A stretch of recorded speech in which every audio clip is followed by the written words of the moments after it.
The decision to have an abortion not only affects that moment in your life, Kristen Gordon. It affects many precious moments to come. I now pronounce you man and wife. Please remember, where there's life, there's hope. A message from Priests for Life. You know, that little commercial you just saw, Precious Moments, doesn't it remind you of, can you think about what abortion has done to our nation? All those precious moments that don't exist any longer. Well, in 1973, most of you heard of the Roe v. Wade decision, with Norma McCorvey, of course, being the plaintiff, and Norma herself never having an abortion, Norma herself being eventually converted to be 100% pro-life. Well, there was a companion case that day called Doe v. Bolton. And the Doe is Mary Doe, who her real name is Sandra Cano. Well, many years ago, when really Father Pavone first started first TV series on EWTN with Mother Angelica, it was called Defending Life. And all the way back, it must have been in about 1997, one of Father's guests was Sandra Cano. Of course, Sandra, has gone on to be with the Lord now. She passed away a few years ago. But the words she said with Father Pavone back in 1997 are so amazing, so similar to even Norma McCorvey's story, that both these women were taken advantage of. So let's take a look back to this episode of the Defending Life show as seen on EWTN of Sandra Cano, the plaintiff in the Doe v. Bolton decision. Hello, this is Father Frank Pavone, National Director of Priests for Life. Welcome to our Defending Life series once again. On January 22nd, 1973, two decisions were issued by the Supreme Court of the United States, which literally changed the history of our country. And I have the texts of those two decisions right here in my hand. The Roe versus Wade decision, which legalized abortion, and the Doe versus Bolton decision, a companion decision issued on the same topic, written by the same justice, Justice Blackmun. And these two decisions are to be read together, the court said. They are to interpret one another. And thanks to the provisions of both of these decisions together, from January 22nd, 1973, abortion was legalized in America through all 9 months of pregnancy for any reason. Today, we're going to talk about especially the Doe versus Bolton decision, how it came about and what it means. And to help us to do that, we have a very, very special guest. We have here the woman who was the plaintiff in the case of Doe versus Bolton. A woman who, you will hear for yourself, is pro-life, believes that abortion is wrong and that this decision was wrong. I want to welcome here to our program, Sandra Cano. Thank you, Sandra, for being with us. Tell us a little bit about how you became, it's very few people are plaintiffs in a Supreme Court decision. What was it in your life that happened that brought you to the point of being involved in this case? Okay, I went to the Atlanta Legal Aid. At this time, my husband was in jail. I had 2 children in foster care, and I was pregnant. And I went to the Atlanta Legal Aid to see about getting a divorce and to see about getting my children out of foster care. So that was your motive, a divorce and getting the children out of foster care. Mm-hmm. It had nothing to do with abortion? No, never have I asked for an abortion or never considered it, even wanted one. You never considered it or wanted it? It's never crossed my mind. Okay, so how did this then unfold into an abortion decision, this Supreme Court case? Well, I'm still not sure because of everything involved with it, because I'm still in the dark about a lot of things. Are you really? Tobang Swartz was the Atlanta Legal Aid lawyer I went to. She said that she would help me. And then she called and told me that she wanted me to come back around. It was about 2 weeks later. She wanted me to come into her office. She had another attorney she wanted to introduce me to that was going to help her.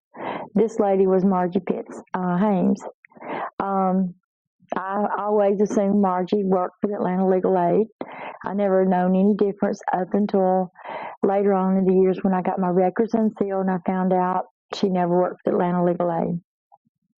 Tell us about going back to getting the records unsealed. In other words, when you were put in touch with these attorneys, were they not telling you what was going on each step of the way? I never knew anything. I was in such an emotional state. I was young.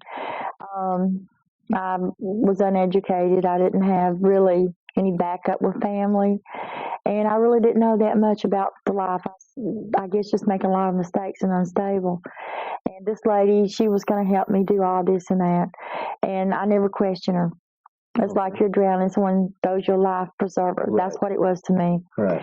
I never questioned her. She'd give me papers to sign. I've signed papers. I never knew exactly what I went on and what was involved until years later. Until years later. Mm-hmm. Tell us about how you came to find out and about this unsealing of the records. Okay, well, what had happened, I went and I saw Operation Rescue on television. And when I saw this, it's like from day one, since the day I knew that abortion was legalized, I had a big, heavy gloom over my shoulders. It's like a big, heavy weight on me. I mean, it wasn't something to be overjoyed about. But when they announced it on television, I was in my mother's bedroom with my stepfather and my mother. And it's like a heavy weight being carried with me all these years.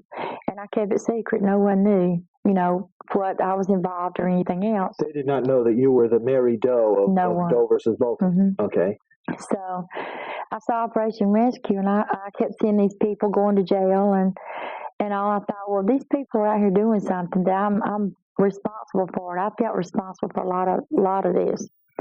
And I felt like I need to do something. Why didn't I put a foot forward and try to do something? But I didn't want to come public. I wasn't ready to come out and get publicity or anything like that. So how I done this, I had a friend, and I took poster boards. And I painted all over the poster boards, like pro-life, don't kill babies, and save lives. And I wrote, when it's having the abortion clinics down there, when it's having like the rescues, I just kept riding around and round and round with my car. And no one knew who I was. And after I made that step, I felt good. I felt like a little bit of freedom was, coming. So then I went ahead and I started telling people, and I called the Atlanta Journal. You told people that you were... I told them, no one would have believed it. They wasn't really sure, what's going on. This lady, all of a sudden, we known her as Sandra, and all of a sudden she's Mary Doe. So I called Gail White. I called Atlanta Journal, and they gave me this lady named Gail White. I talked to her. She told me, she said, we want to do an article. She said, I want to do it what you want me to do. Right. And so she went ahead and she put, an Atlanta woman comes forward claiming to be Mary Doe. Now, what year was this? Of course, the decision was 73. And okay, now this was in the 80s. In the 80s, okay. I think around 88, 89. Okay. I'm not sure exactly. When I done that, then she told me, said, you need to unseal your records. We got to know that you're this person. Sure. So I went ahead down to the courthouse, and I wanted to know how to unseal the records.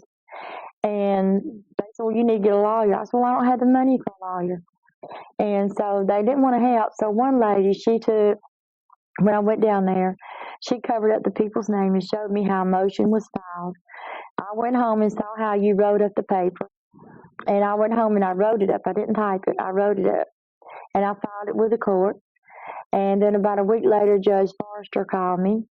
And he told me, he says, we're not going to hear this. You get an attorney. And then the next day when Wendell Bird called me, he said, why don't you sign papers? We're going to be your attorney. He and Michael Ferris. And this is all part of the process of getting the records opened. Yes. So that you could prove that you were the plaintiff in this case. So you finally succeeded? Yes. Mm-hmm. And what did you find when you opened these records? I guess you read through, were you reading these things for the first time now? I'd never seen them before. You had never seen them? I didn't know any of the stuff that even went on that was in there. The book is humongous. It's at the Archives building. Mm-hmm. And when I looked at the things that's in the books and stuff, half the words I couldn't comprehend. I mean, those words now I don't even know what they are, even start to begin what they are, because it's lawyer terms and all that. But some of the documents that I could understand was complete fraud. Fraud? They were complete fraud. Tell us what it said that was not true. Well, first of all, it said I wanted an abortion. that one of the documents said that I wasn't able to have another child. It would destroy me. That was totally false. Of course, I didn't want another child. I didn't want to be pregnant. I was unstable, but I never even thought about abortion, never even considered it. Also, it said that I went before a panel of 9 doctors and nurses at Grady Memorial Hospital, which that was totally false. I never did. My obstetrician, Dr. Donald Block, supposedly with him and Margie, we sued the state of Georgia for me to have an abortion at Georgia Baptist Hospital. And you didn't even want one. I never wanted one and never applied that I knew of. Well, brothers and sisters, we're hearing a monumental story here. Sandra Cano, the plaintiff in one of the major abortion decisions in the United States, has just told us that she never wanted an abortion, and that, in fact, this case that went to the United States Supreme Court and changed the course of history was based on fraud. We're going to hear more about Sandra's testimony after we return after this short break. Stay with us. Welcome back to Defending Life. This is Father Frank Pavone, and I'm speaking here with Sandra Cano, who was the plaintiff in the Supreme Court decision Doe versus Bolton, issued on the same day as Roe versus Wade. These two decisions together legalizing abortion in America through all 9 months of pregnancy.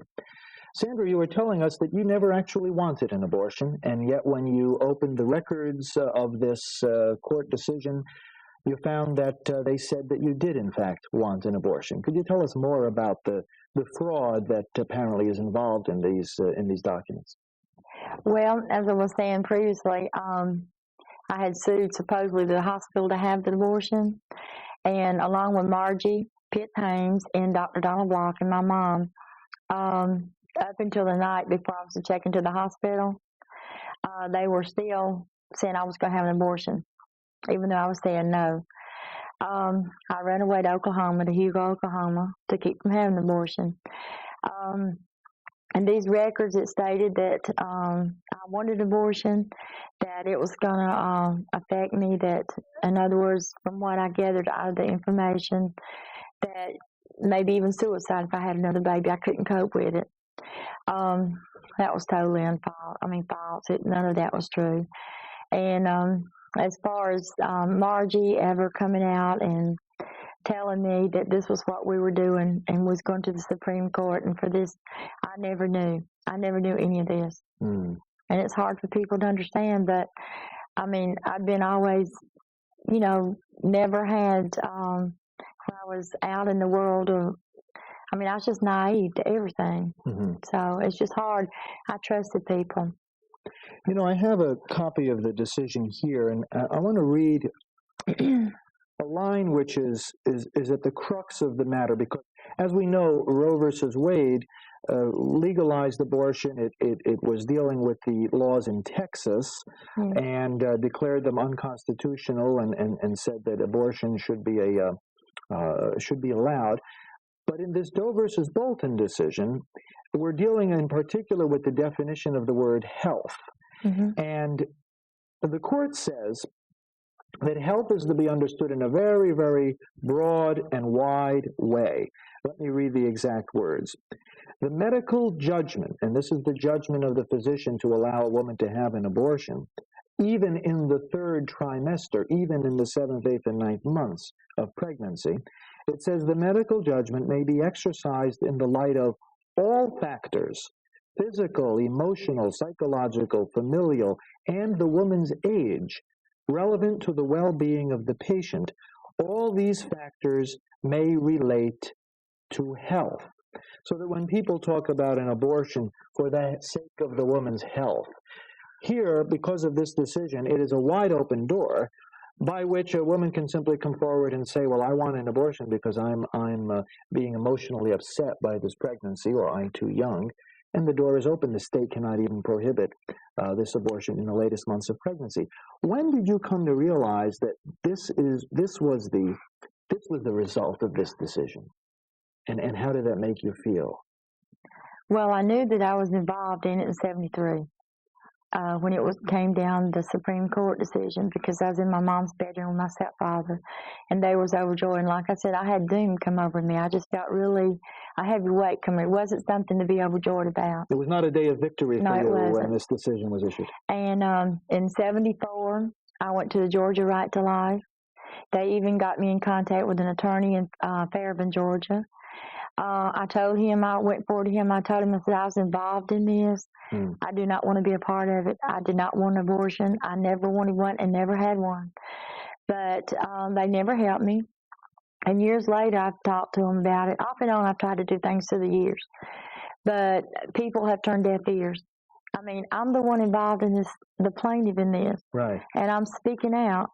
And I'm telling the courts, I'm telling everyone, but no one is listening. I mean, you know, they're saying I wanted all this, and this was my petition and all this. Why won't they listen when I'm saying it's false? That's not what I wanted. Who was it that did want it? Who? Margie and Tobin Swartz.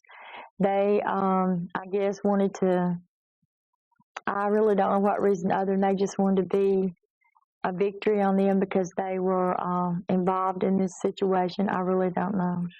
Now, Doe versus Bolton decision came down together with Roe versus Wade, and as we know that the plaintiff in that case, Norma McCorvey, is also pro-life and is also working against abortion. You've met Norma on a number of occasions, and can you tell us a little bit about that? Well, we done a television show on one Passover Friday in Grant Park in Atlanta. And we've met 2 or 3 times since, and I met with her in Chicago this last April. Right, and that was for the Meet the Abortion Providers Conference with Joe Scheidler's Pro-Life Action League.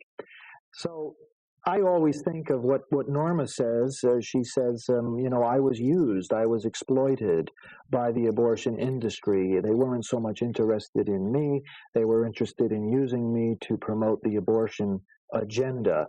How do those feelings of Norma compare with yours? The same. I was the victim. I felt guilty a lot of years, but I'm a victim just like the babies are. The babies are victims. I was a victim because I had no part in it. One thing I'd like to say, they never let me testify. You go before a traffic ticket, you have to go before a judge. Why wasn't this case of such importance that was going to change the laws of the land? Why wasn't I ever asked, you know, was this my true feelings or whatever? I was never questioned before any judge or any law. Only thing, it was my name on paper with Margie Pitt Haynes. What do you think now as you see the pro-life movement progressing through the course of the years? And obviously this is still the most divisive social issue in our country. What would you like to do now to try to reverse this monumental problem of abortion that we have? And what are your thoughts about what the pro-life movement should do? Well, I think everyone should keep on doing what they are doing and just work even harder. And I want to see it reversed. I want to end to abortion. I had a grandbaby that was 4.5 months. My daughter delivered the baby at Georgia Baptist Hospital. His name's Corey Allen. He was under 24 weeks. They refused to give the baby life support.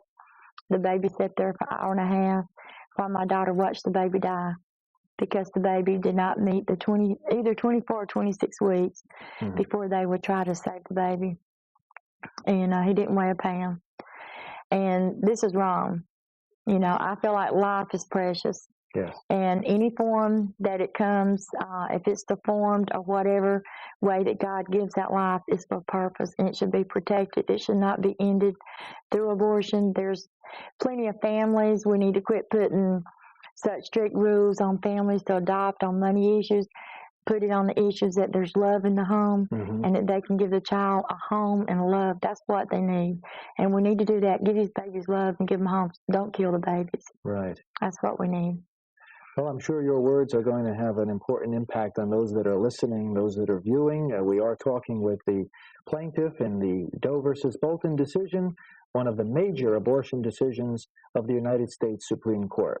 We will continue talking with her and get some final reflections and some final encouragement for everyone involved in the pro-life effort, and we will do that after we take this short break. Thank you.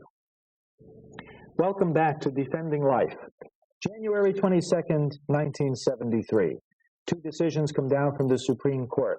Every January 22nd since then, people from across America have marched on the nation's capital, have gone to the Supreme Court, have demanded that the Roe versus Wade and Doe versus Bolton decisions of that day be overturned, and that all life, from conception to natural death, be protected under the laws of our land. We've been talking with Sandra Cano, and Sandra, when you were the plaintiff in this Doe versus Bolton case, how old were you at that time? Well, I'm not really sure. I was around 19, 20, 21. I was real young. Okay, and as you've already told us, you did not seek an abortion, you did not want one, although what you were saying was that you were being pressured Yes. to have one, weren't you? By Margie and the doctor and my mom. Okay, and you found out later when the records were open that it had been fraudulently said that you were really applying and seeking for an abortion. There had been a suit placed against Georgia in order for me to have the abortion. Right. So undoubtedly they said I done that I was the one suing. I was never aware of it. You've encouraged the people in the pro-life movement to keep doing what they are doing to turn this around. Have you yourself sought to take any particular action to try to reverse this decision that you were involved in? Well, I've been trying to speak out. I've tried to get help. I've had lawyers. They couldn't complete it because of financial responsibility. Mm-hmm. I sent letters to the Supreme Court myself, and I was told I need to get a lawyer, that it was something I need to get a lawyer with. This is interesting. You sent letters to the Supreme Court justices. Yes. Mm-hmm. Did you send it to Mr. Blackman, who wrote the decision, or just to all of the justices? I sent one letter to Sandra Cano. What did you say to her? What were you trying to? I tried to get across to her that when someone is in turmoil, your life is just totally destroyed, that you feel like there's no way up. You're just down in the gutter. You feel like there's no hope. You're just grasping for air. How can you make a decision to say, I want to go abort a baby? How can some girl do that? They shouldn't allow that, because abortion, if I had have wanted one and I had have had one, it would have totally destroyed me. It's something you can't erase. You can live with adoption because there's always the hope of being reunited with your baby, which that happened with me. But with abortion, there's never any hope. I mean, it's a memory you're going to have. You're never going to know why you did it or why you didn't stop yourself. You're going to have the guilt that it's a lot of women are having emotional problems because they have had abortions. It's something you can't erase. That's going to be there forever. Yes. I like the emphasis that you're placing on adoption. As you know, many of the efforts in the pro-life movement and beyond are trying to make adoption less cumbersome, and it certainly is a rewarding experience for those who go through it. The children do very well, and let's pray that your words here today will encourage people to take another look at adoption. I want to say a prayer for you and give you a blessing, because as you've told us, you have been yourself wounded, hurt, used by people in this country who were trying to push an agenda and more interested in seeing abortion go forward than in seeing real people like you get real help. So I want all our viewers now to join in a prayer for you and for all those like you. You have a special position of prominence. You're involved here in the history of our country with this decision. But you represent so many women who are trapped, are used by abortion. Powerful, powerful story. And of course, with Sandra, she worked her entire life to have that decision overturned. And in fact, when she requested the copies of the documents from the court and eventually saw them, her signature was forged. That was not her signature on those documents. So her signature was even forged on some of the paperwork. It's incredible, those two stories of Norma McCorvey and Sandra Cano, and how much they parallel each other. Both women weren't at that moment actually, well, in Sandra's case, she actually fled the state to have her baby because her mother wanted her to abort this baby.